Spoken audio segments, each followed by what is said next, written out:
આગળ સમાચારમાં વાત કરીએ તો વડોદરાથી સમાચાર સામે આવ્યા છે, જ્યાં વડોદરા પોલીસ હાલ એલર્ટ મોડ ઉપર જોવા મળી રહી. ન્યૂ યરની દબાભેર ઉજવણીમાં વડોદરા પોલીસ એલર્ટ મોડમાં શહેરભરમાં ડીસીબી, એસઓજી અને પીસીબીની ટીમો તૈનાત કરવામાં આવી હતી. ફતેહગંજમાં લાલ ચર્ચ ખાતે વિશેષ સુરક્ષા પણ કરવામાં આવી હતી. નશેડીઓનું બ્રેથ એનાલાઇઝરથી ચેકિંગ કરવામાં આવ્યું હતું. તો સંવેદનશીલ વિસ્તારોમાં પણ પોલીસનું સતત પેટ્રોલિંગ પણ જોવા મળ્યું હતું. તો વડોદરા પોલીસ એલર્ટ મોડ ઉપર જોવા મળી હતી. ન્યૂ યરને લઈને વડોદરા વાસીઓમાં ઉત્સાહ જોવા મળી રહ્યો હતો, જ્યાં શહેરભરમાં ઉજવણી કરવામાં આવી હતી. તો ફતેહગંજના લાલ ચર્ચ ખાતે વિશેષ સુરક્ષા પણ કરવામાં આવી હતી. નશેડીઓનું બ્રેથ એનાલાઇઝર પણ કરવામાં આવ્યું હતું. જો સંવેદનશીલ વિસ્તારોમાં પણ પોલીસ દ્વારા સતત પેટ્રોલિંગ પણ કરવામાં આવ્યું હતું. તો લોકો ન્યૂ યરની ઉજવણી કરી રહ્યા હતા, ત્યારે પોલીસ દ્વારા પણ સઘન ચેકિંગ હાથ ધરવામાં આવ્યું હતું. એસઓજી તેમજ પીસીબીની ટીમો પણ તૈનાત કરવામાં આવી હતી. ફતેહગંજના લાલ ચર્ચ ખાતે પણ ચુસ્ત બંદોબસ્ત ગોઠવવામાં આવ્યો હતો.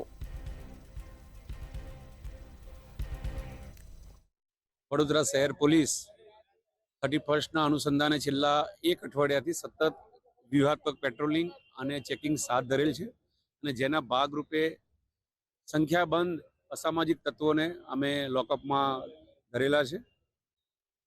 એ સિવાય આજે આ જ દિવસની ઉજવણી અનુસંધાને અહીંયા ફતેહગંજ રોડ ઉપર હજારોની સંખ્યામાં વડોદરાવાસીઓ ભેગા થાય છે અને નવા વર્ષની ઉજવણી વડોદરા શહેરના ફતેહગંજ વિસ્તારમાં જ્યાં સૌથી મોટું સેલિબ્રેશન થતું હોય છે 31નું, ત્યાં પોલીસ બંદોબસ્ત લગાવવામાં આવ્યો છે. સિનિયર ઓફિસરો સાથેનો બંદોબસ્ત લાગ્યો છે. આ ઉપરાંત આપ જોઈ શકો છો કે આખા રોડને બેરિકેડ્સથી કોર્ડન કરીને લોકો ખૂબ સુરક્ષાની ભાવના સાથે અને શાંતિથી સેલિબ્રેશન કરી શકે એ માટે બધી વ્યવસ્થાઓ કરવામાં આવી છે.